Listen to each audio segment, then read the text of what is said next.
Hey, babes, remember group projects back in school? Everybody acted like, yeah, we got this. I'm going to do this part. You're going to do this part. We're going to have this all together. We're going to get it done early. And then somehow, every single time, one person, one person, one person ended up doing all the work. And you know who that was, don't you, sweetie? You know her very well. You sent the first messages. You made the outline. You stayed up fixing what everybody else was supposed to do. You held the whole thing together with one hand. And then everybody got to put their raggedy names on it.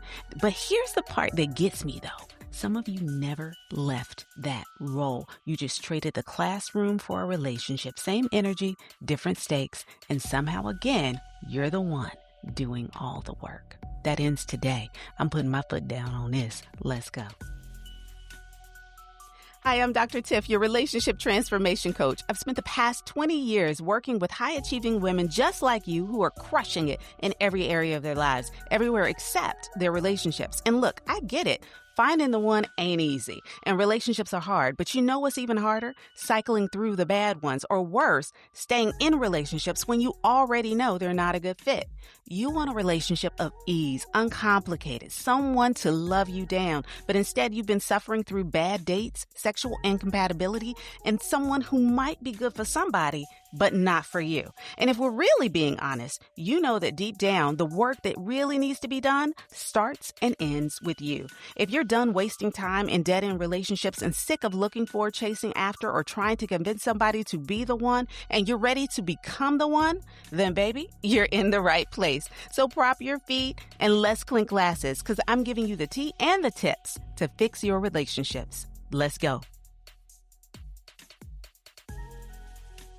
Welcome back to Fix Your Relationships podcast. I'm your host, Dr. Tiffany Davis Henry. You can call me Dr. Tiff.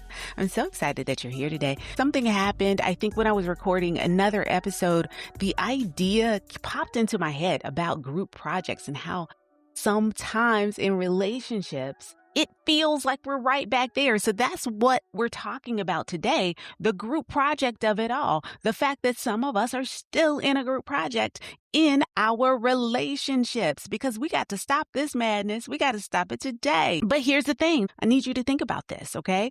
What would happen if you just stopped, okay? If you stopped doing everything, not forever, not blowing up your life, not blowing up your relationship, but just, let's say for 2 weeks, you stopped initiating, you stopped fixing everything, you stopped circling back, you stopped being the one who sees the problem first and the one who solves it before anybody ever recognized that a problem was there to begin with. What would happen? Would your relationship keep moving? Would it keep going? Or would the relationship go real quiet, real fast? For some of you, you already know the answer to this. It's sitting right there on your chest right now.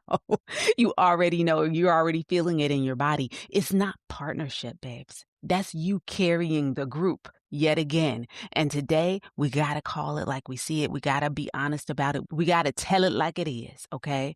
The first thing, though, that I need you to hear is that you did not end up here because something is wrong with you. I feel like I say that almost every episode.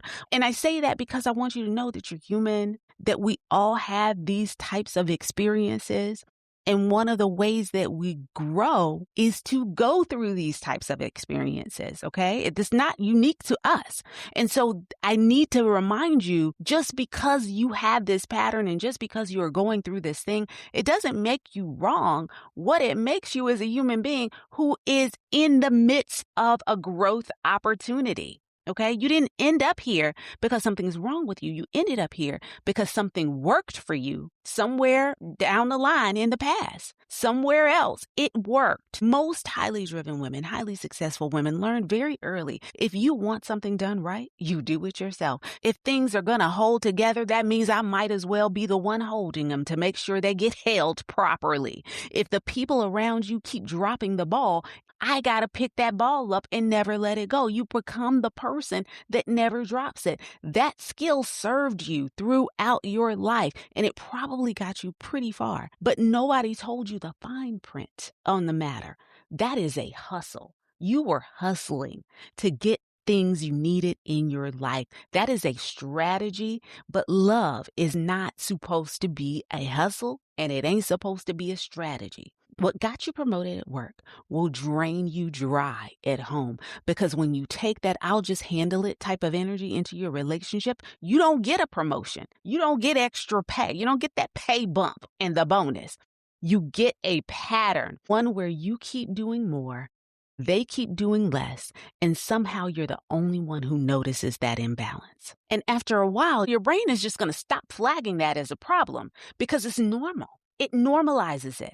That's how you got here, not because you're weak, but because you adapted. A lot of you are hearing this and nodding your heads, but I gotta tell it like it is today. Many of you are saying that you're exhausted by this. You're tired of carrying everything. You're tired of doing all this work. Some of what you're exhausted by, sweetie, you volunteered for. Nobody handed you the role of relationship manager. You took it because the silence made you anxious, because the gaps that you found made you uncomfortable, because waiting to see if they'd step up felt riskier than just going ahead and doing it yourself. So you handled it. You still handling it every single time. And now you're in a dynamic where they've never had to try, because you never left space for them to try.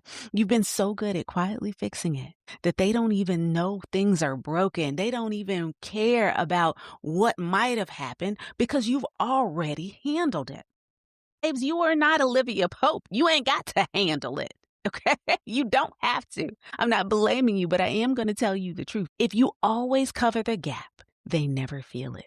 If you always make things happen, they're never gonna learn that they need to show up. If you always hold it together, nobody else ever has to. They may be part of the problem, but babes, you are co-signing on this lease.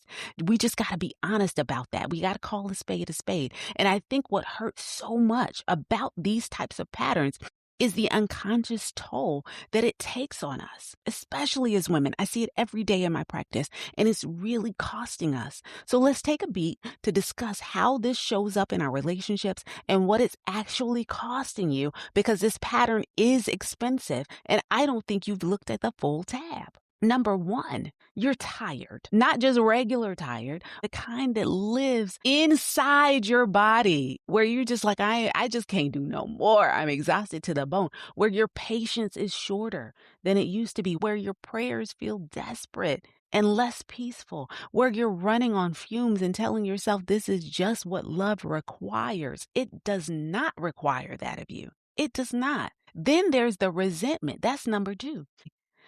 And the resentment sneaks up on you because you're so used to brushing it off. They're going through some things. It's a hard season for them. I'm going to give it a little bit more time. I'm going to give them some grace until one day something small happens and you just lose it. Okay. And now you're the problem for blowing up like that. But you're not reacting to the small thing. You're reacting to months of swallowing this behavior, of keeping doing something and them never coming in to rescue, save, or act like they are a part of this relationship. You're reacting to months of swallowing what you should have said. And the third thing, and this is what really gets me, the one that doesn't get talked about enough, the thing that's costing you the most is you start to lose yourself slowly, subtly. You get so used to being the stable one, the one everybody needs, that one day you look up and don't know what you want anymore. Outside of keeping everything together, outside of being needed, that's the cost that doesn't show up on a receipt. Not the exhaustion, the disappearing. And you were not put here, sweetie, to disappear.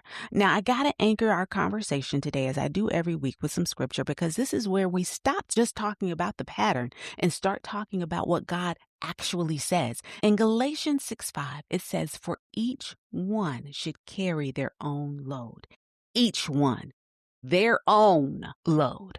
Okay? Now, some of us were raised on the good book, on the word, and up a few verses earlier, Galatians 6:2 said, "Bear one another's burdens." And that's the one that we get stuck on. And yes, babes, we are absolutely called to support one another in hard seasons and grief, in moments when someone genuinely can't hold their own. But I need you to hear the distinction between the two. There is a difference between bearing someone's burden in a season and carrying someone's load indefinitely because they decided not to pick it up. One is about compassion. The other is codependency. And God did not call you to do the second one. You are not called to carry what God assigned to somebody else. When you consistently carry someone else's load for them, you are not helping them grow. You're stunting their growth. You're robbing them of the development that comes from doing their own work. And you're robbing yourself of a real relationship with this person, of figuring out if this is what you want and can deal with long term.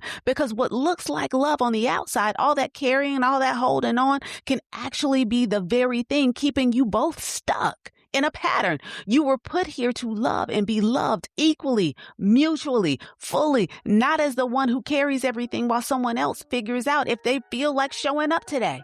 As a full person in a full partnership where your needs are just as real and just as worthy as anyone else's in the room. That truth has to get into your body, not just your head. It has to get in your body and stay there, because until it does, you'll keep picking up what someone else refuses to.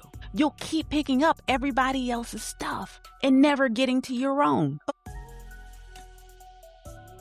Hey, babes, I want to ask you something real quick. You're talented, right? You're driven. You show up and you deliver every single time. But is anybody showing up like that for you, sis? Or are you always the one giving more, carrying more, fixing more? Maybe you're in a relationship right now where something feels, off, like roommates, like the connection you've been longing for is just right there, but you don't know how to go about getting it. Or maybe you just quietly sworn the whole thing off because, honey, you're tired.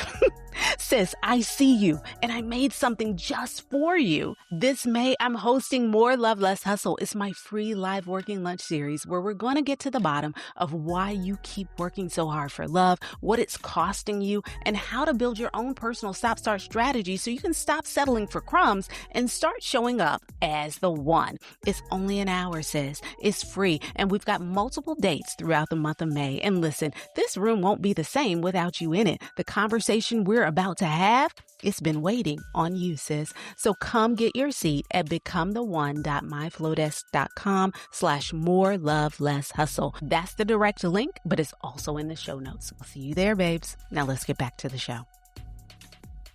All right. I hope I get to see you guys in More Love, Less Hustle. Sign up for that. becometheone.myflowdesk.com/more love, less hustle. I would love to see your faces in the places. All right.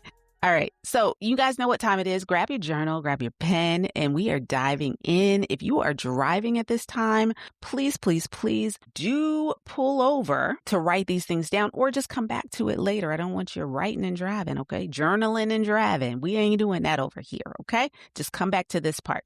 All right. Question number 1. In your most important relationships right now, who is carrying what? And be honest, not the version you hope is true. Not what you wish they would carry, what they should be carrying, the version that actually is. Write it out, make it plain. 2 columns, your side, their side. What are you carrying and what are they carrying? And then notice, not just count the things. I don't want you to just count, well, I'm carrying 12 and they're carrying 15. No, we're not counting. I want you to look at both columns and think about how it feels. Does one side feel heavier than the other? Is it giving you feelings? Are you starting to feel those feelings of resentment? Are you feeling, oh, maybe I'm not doing enough, And if you do feel like you're over functioning, okay, with what's being carried by you, when did carrying this much start to feel normal? Because the moment something stops feeling like a problem and starts feeling like just how it is, that's the moment worth looking at the hardest, okay? The question is, in your most important relationship right now, who's carrying what? Write it out, put it in 2 columns, and then I need you to notice how it feels. All right, question number 2. What are you afraid would happen if you stopped doing their part? What are you afraid would happen if you stopped doing their part? Are you afraid that things would fall apart? Are you afraid that they would disappoint you? Are you afraid that you would finally have to face something that you've been avoiding about this relationship? Maybe you're afraid that if you're not needed, that it means that they don't love you or don't want to be in this relationship. Write the answer. Write what you're honestly feeling, okay? I'm just giving you examples, but just write what you're feeling. What are you afraid would happen if you stopped doing their work? Okay. And then question number 3, because, and before I move on to question number 3, think about it like we talked about at the top of the episode. If this were a group project, which this is not, this is a relationship. It's not a group project. But if this were a group project, okay, the fear, let's answer that question. What am I afraid of if I stop doing everybody else's part? In a group project, if I didn't do other people's parts, I would get an F. Okay. And I'm not willing to get an F. We are taking on the responsibility, 100% of the responsibility in our relationships, when really we only have to have 50%. In a group project, yes, I get the rationale. I ain't trying to go down with this shit. I care about my grade. I am going to get an A. I don't care if Sarah, Bob, Billy, and Joey don't care about their grade and they're fine with getting a D and an F. I am not. So I'm going to do the work to ensure that I get the grade. In your relationship, let's talk about it.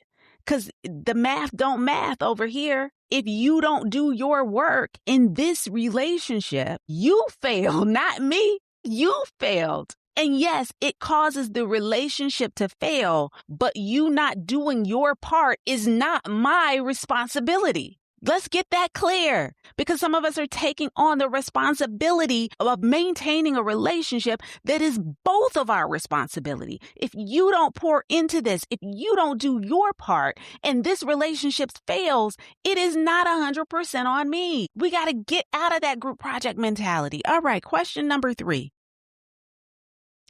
What would you need to believe about yourself and about love to be okay with requiring more from your partner? What would you need to believe about yourself and about love to be okay with requiring more? That's where this lands. You can name the pattern all day, but the reason you haven't changed it yet isn't because you didn't know. It's because some part of you doesn't believe you're allowed to want more, doesn't believe that you deserve more. And I'm here to tell you right now that you do. What do you need to believe about yourself and about love to be okay with saying, no, I will not take on 100% of the responsibility in this relationship. You have to do your part. What's it going to take for you to believe that to be true and to know that you deserve more and to walk away when you're not getting it? What's it going to take? Write that out. And I need you to sit with it. Let it get uncomfortable. Just sit with it, okay? And as you're sitting with it, I'm not going to leave you in this state of awareness without some sort of movement. That is not how we do it here. Every week, I give you a small shift, one small thing that you can do to move the needle and to get to just one step closer to the other side of this. Because the work, everything starts with you. Everything changes with you. And so this is one small shift, one small change that you can make this week within the next 7 days until you get this podcast episode again. This is one thing that you can do to fix and improve your relationships. Here's your one thing.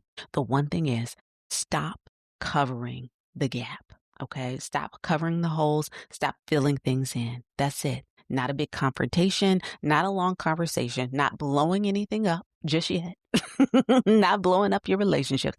Just this week, when something doesn't happen because they didn't do their part, they didn't do the thing that needed to be done, resist the urge to fix it. Let the gap be visible. Let it be felt. Let them feel the weight of their own absence, not yours. You've been showing up. Let them feel the weight of their own absence. You don't have to make a speech. You don't have to say a word. You just have to not pick it up. Because here's what happens when you stay in that cleanup mode.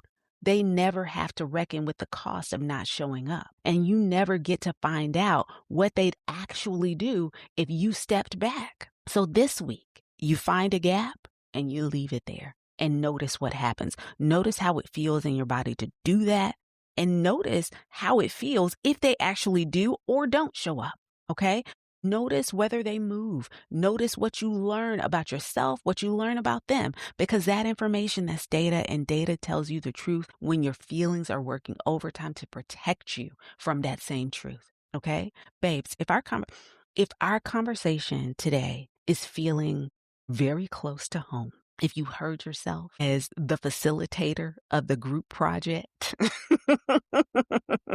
if you found identity and camaraderie, in the woman who always picks up what everybody else put down, in the one who has somehow become the project manager of her relationships, I need you to know something. You didn't get here because you're weak. You got here actually because you're strong, because you are capable, and because you are committed, and you have a kind of follow through spirit that most people in your orbit could never.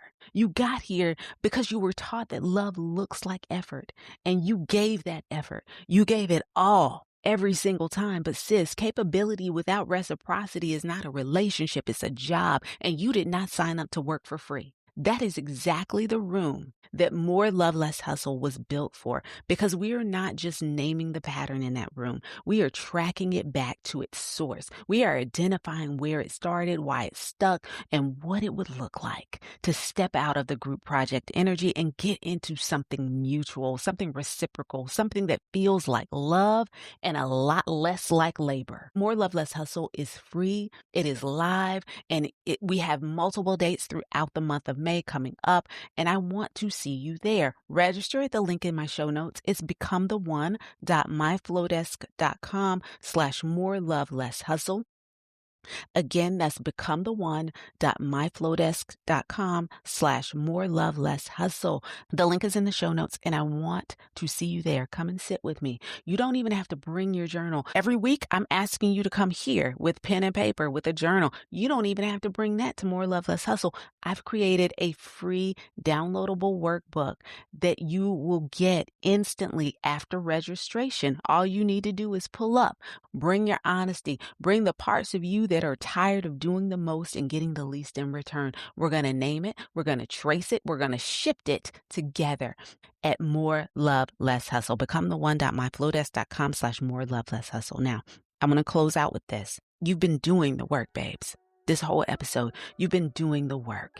And I need you to walk away from here knowing today that what you just engaged with, that's not small. Most people fast forward through the hard stuff. You stayed. So take your one small shift this week, leave the one gap, see what happens, and let that information teach you something about the relationship and about yourself. You're not here to carry what was never yours. You're not here to love so hard that you disappear. You are here to be loved the way that you love, fully, equally, mutually. And that kind of love is not asking too much. It's asking exactly enough. You're allowed to require it. You're allowed to desire it. You're allowed to wait for it. You're allowed to walk away from anything that keeps asking you to earn what you should be given freely. Please hear me. You deserve this, babes. I can't wait to see you next week in the next episode of Fix Your Relationships. And I cannot wait to see you in More Love, Less Hustle. Go to becometheone.myflowdesk.com/more love less hustle to register. All right. I hope to see you right back here next week. I love you guys. Ciao. Hey, babe, I hope you enjoyed today's episode. My goal with this podcast is to bless you with information that helps you fix those relationships that are most important to you, but not before you do the self-work needed to make sure that those relationships thrive. If this episode was exactly what you needed, then guess what? Somebody else probably needs it too. So do me and them a favor. Please share this episode with your good girlfriend and let her know about the podcast. And while you're at it, hop on over to Apple Podcasts and leave a review. This really helps to grow the podcast and puts it right in front of other women who are desperate to work on their relationships and themselves. And if you haven't done so already, I want to invite you to join our community of like-minded women all on a journey to become the one. You can sign up for free at becometheone.myflowdesk.com/email. I know that's a lot, so just go on over to the show notes and click that link there. Thanks again for listening to Fix Your Relationships with Dr. Tiff. I'll see you right back here next week.